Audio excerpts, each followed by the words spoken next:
So, Dr. Branch, I'm going to start with you.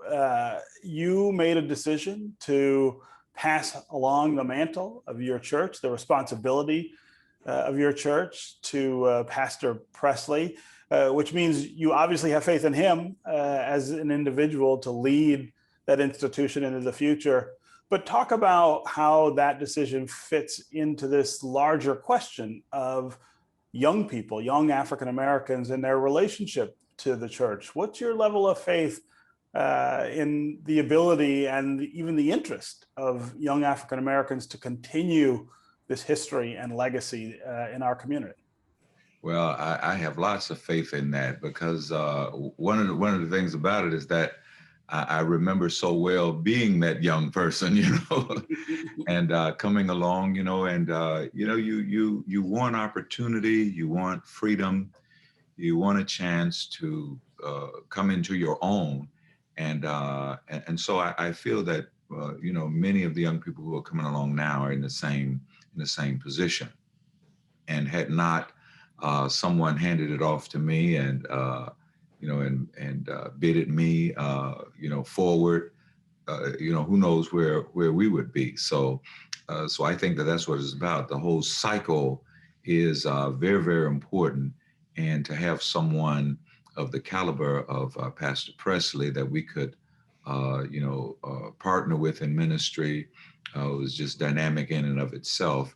And so, I have plenty of hopes for a bright, bright future for the church in general, but for the ministry that we have been a part of for such a long time, in particular. So I'm just delighted and continue to celebrate where all of this is headed. Yeah, yeah. So Pastor Pressley, you have been doing this in some form since you were a teenager.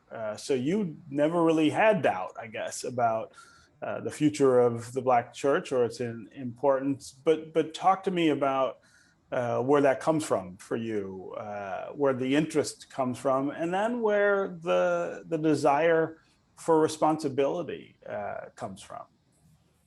Well, yeah, thank you for that. And I don't know if I can say I haven't had any doubts. It reminds me of that father in the biblical text who says, "I believe, but help now my unbelief."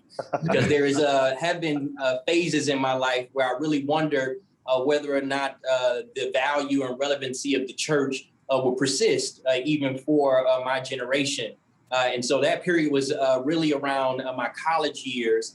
And fascinating enough, it was at that time that I really began to ask some tough questions of the text. And one of those was I take seriously my call of being a follower of Jesus Christ. And I was troubled by the fact that from the age of 12 to the age of 30, there is no narrative of Christ's life.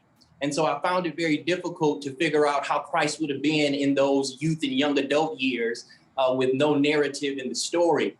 And it was at that time that I noted that may be the lesson of the text, that each person deserves those 18 missing years, if you will, those years of wandering and exploring to get a sense of yourself and your values, so that once you get of age, you are convicted by your beliefs and your principles and are able to hold on to them tightly. And so I think that has helped, being raised in a Christian household, being in the church all of my life. I have seen both up close and afar of the benefits of having a faith community to undergird you, to pray for you, and to be supportive. And I think that even for the millennial generation, this sense of community is a yearning. And so if the church can continue to build upon that sense of community, I think that even for this generation, the church will still have meaningful impact in the lives of many people. So, Dr. Branch, tell us about the church that you have left for Pastor Pressley, and some of the challenges that you might identify there in terms of getting more young people interested and involved in the congregation, in the very idea of church. Where does all of that stand at your church? Well, Third New Hope has been a vibrant church, through the years. I started there in 1977, so it's been a while. Well, a little bit. Yeah. And so we watched the median age of our congregation as we were growing hang around my age. When I started at 23 years old.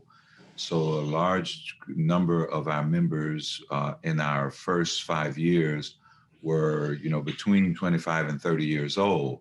So we had a major young church at that time, but I watched that church begin to age with me.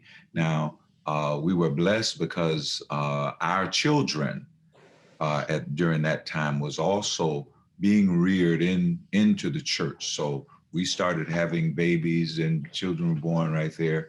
And then, of course, bringing in other people as well and watching the church, grow from just a few under 25 to into the thousands was just amazing over those years. And keeping it a vibrant church really did mean keeping a good number of young people involved and active and all of the rest. So what we have come to it, upon my retirement, we were just at another of those crossroads where, hey, you either take that leap or you don't, and so we were just blessed to be able to just pass the baton and to just remain hopeful and anticipate, a continuous growth and development of a vibrant church, which it has continued to be even during the pandemic. So we're very proud of where Third New Hope is. Yeah. So Pastor Pressley, you're inheriting all of this. Give me a sense of the role that young African Americans are playing at Third New Hope now, what you're walking sort of with at this point, but then what your hope is for the future and perhaps enhancing that role and that engagement. Well, yeah, upon becoming lead pastor here at Third New Hope Baptist Church, I pastored for 10 weeks before we entered into a global pandemic that forced all ministries to kind of engage with technology and a digital platform in order to do meaningful ministry. And in that way, really leaning upon our youth and our young adults to be able to lead that charge has been invaluable.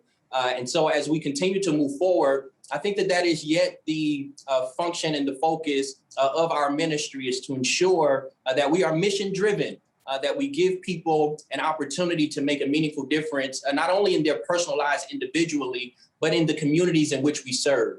And I think that really is the level that millennials and Gen Zers are looking for. They want to be able to see a meaningful and significant difference in the communities in which these churches reside, so that we know that we are making an impact in the lives of real individuals. And so as we move forward, I think one of the things that I have to continue to remind myself of is I'm a pastor who's a millennial, but I don't lead a millennial church because the large majority of our membership is much older than I am.